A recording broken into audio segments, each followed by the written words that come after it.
Alright guys, before we get in the video, I'm going to show you some quick gameplay footage of kind of how this build works. Then after the gameplay footage, I'll kind of get into more details of the build itself.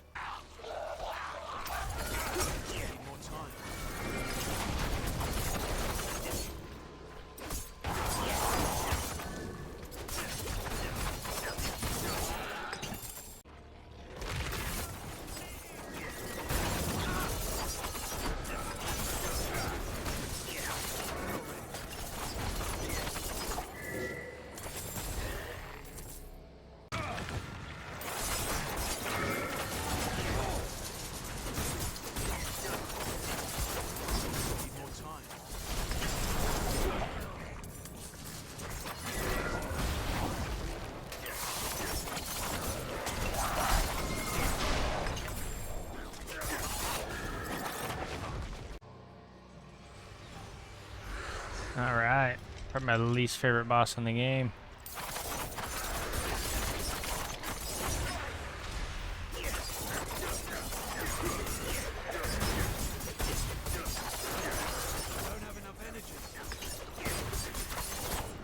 But yeah, you guys can kind of see the single target damage here is pretty good.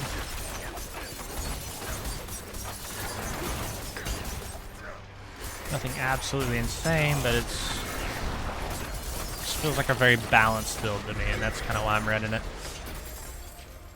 So this is just a leveling guide. This is an in-game guide. I don't have access to my full, Paragon board or anything like that. So for now, we'll label it as a leveling guide, and I'll come back to this here in a few weeks when I'm max level and give you like a full in-game sort of guide on it. Just like pretty much every build, you have to have a way to spread vulnerable. So vulnerable makes enemies take increased damage. So what we'll be using for that is a talent called Puncture. So Puncture will come in here, and you can see I have the modifiers on it. When at least 2 blades hit an enemy, it marks them as vulnerable. So that's great, but it only marks one target as vulnerable, not the whole group. So what we have to do to spread the vulnerable is we have to go into a talent called Flurry here, which if Flurry hits any vulnerable enemy, it makes all the enemies around them become vulnerable. And then from there, we can play around with our imbuements. So the first imbuement is Shadow Imbuement. So I'll go over here actually and kind of show you the modifiers on it. So here's Shadow Imbuement. So you imbue your weapons, and your next 2 skills will infect an enemy with this imbuement. And basically what it does is when that enemy dies, it's going to do a big AoE damage to the whole group around them. So, and the modifier that I have is the 15% increased crit. And then this one here on the right, that increases physical damage on the target if infected by the imbuement. So this one here on the left, I decided not to go it, because all it does is mark targets as vulnerable, and we're already doing that with Flurry, so it almost becomes like a wasted talent. And then on top of that, this turns our Shadow Imbuement kind of into a single target ability. So we get 12% increased non-physical damage from you for 8 seconds. So without having this modifier, this almost becomes useless on bosses because nothing's dying and nothing's exploding. So that's kind of why I went that route. We also have our Poison Imbuement, and I'm not sure if I said this already, but your imbuements imbue like an ability. So that's kind of how I play around it. Same thing with the Poison Imbuement. So I'll press it, you can see my Flurry turns green. It's now been imbued with the poison effect. So let's go over the poison effect really quick. So imbue your weapons with lethal poison. Your next 2 imbuable skills deal poison damage 120% of their base damage. So this does like a huge dot basically on the whole group. Let's see what modifiers I have on it. Go over here. Okay, so the first one increases the duration by 1 second. You have to go into that to get to the next tree here. And then I went mixed poison, 30% chance to apply double the amount of poisoning, which is really strong. versus set. And I'm not sure actually which one is better. But this seemed better to me for bosses, and this seems better to me for burst. So it kind of depends what you want to play there. I'm not 100% sure which is the best, but that's just the one I went with. I have Deadly Venom, increased poison damage. It's not super strong, I don't think, because the majority of your attacks aren't poison damage. I think this is strong. You gain 1% attack speed for each enemy you poisoned up to 15%. I think that can be really strong. But I only got 1 point into it, just because I think other things are stronger on the board. And then this is the strongest of the three. Poison enemies deal 15% less damage. So basically, any boss that you ever poison does 15% less damage to you. Okay, so now we've gone over those. I'm going to go over Smoke Grenade and Concealment and why I'm running them. Smoke Grenade, throw a smoky concoction at enemies that dazes them for about 5 seconds. So the main reason I'm running this and Concealment is basically for defensive purposes, but they also work well. Let's see if I still have the heart.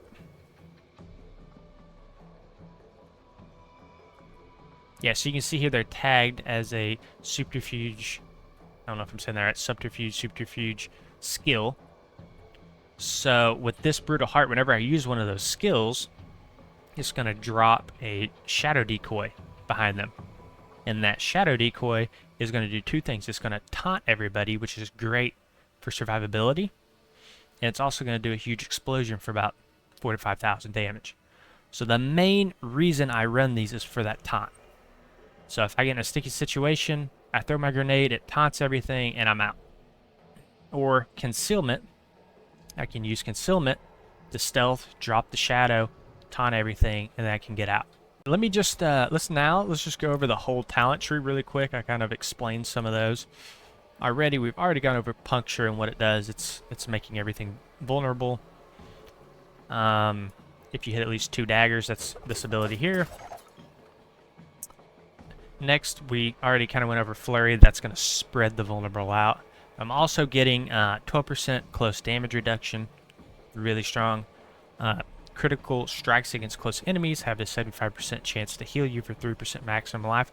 So when I go in, if you see me going up and down from healing a lot, that's going to be from 2 things. This Siphoning Strikes and from my Flurry, because Flurry also has a heal on it. Each time Flurry damages a CC'd enemy or vulnerable enemy, you're healed for 1% of your maximum life up to 12 per cast. So that's the importance of marking everything as vulnerable, is because that's going to be kind of what heals you. I'm also in Stutter Step. Critically striking enemy grants 50% movement speed. Movement speed in this game is, you know, I would say it's king, but it's up there with crit strike and vulnerable damage. You know, it's extremely strong. And CDR, it's like those are the top 3 or 4 right there, I'd say. See, I've gone over everything here. I'm going Weapon Mastery too.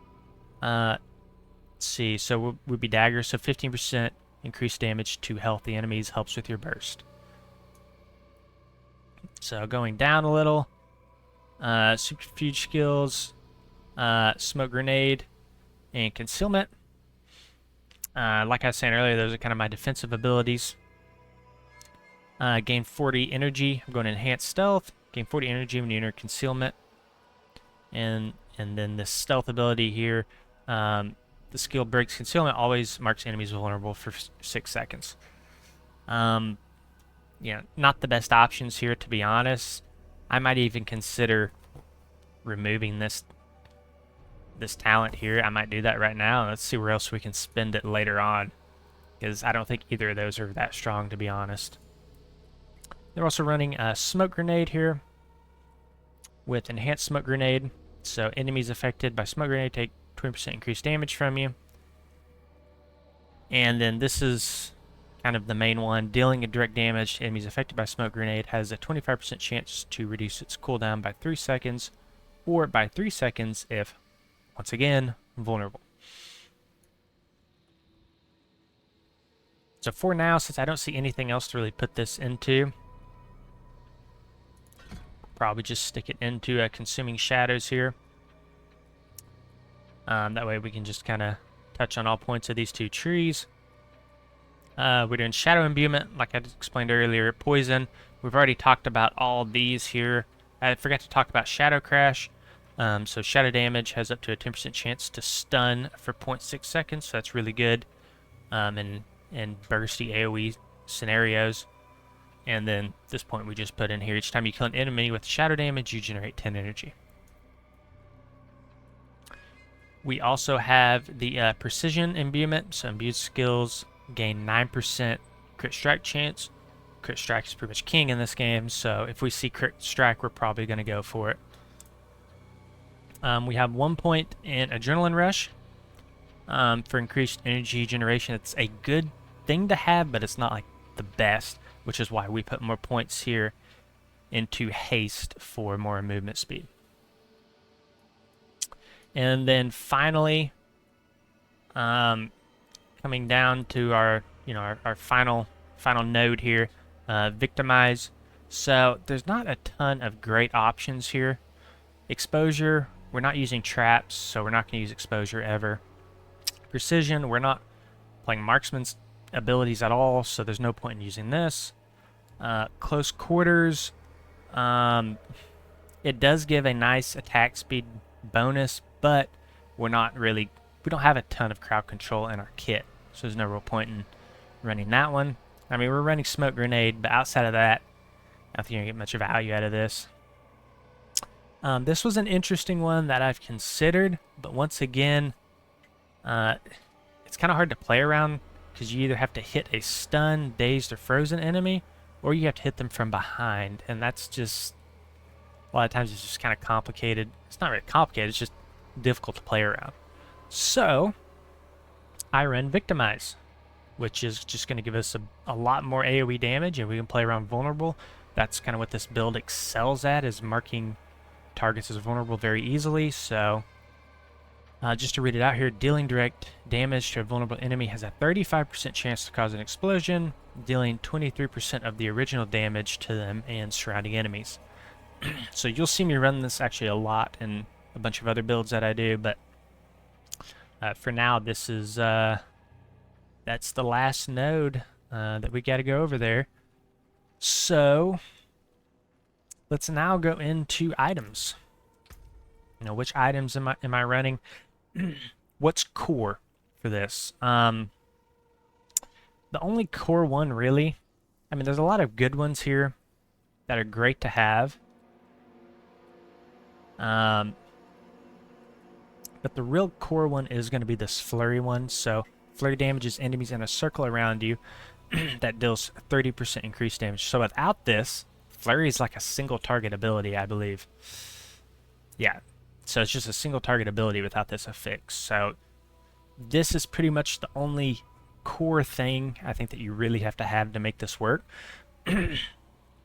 Outside of that, I've got a few unique aspects that help me. You see the chill under my feet. That's going to come from these boots. 10% more damage to chilled enemies. It applies a chill effect. Just great to have. Great utility. It's my barrier aspect here. I just got this recently. It's been pretty good. Increased damage to, let's see, 34% chance to summon a shadow clone that mimics your attacks. Great for damage. This build is, you're not going to lack damage running this.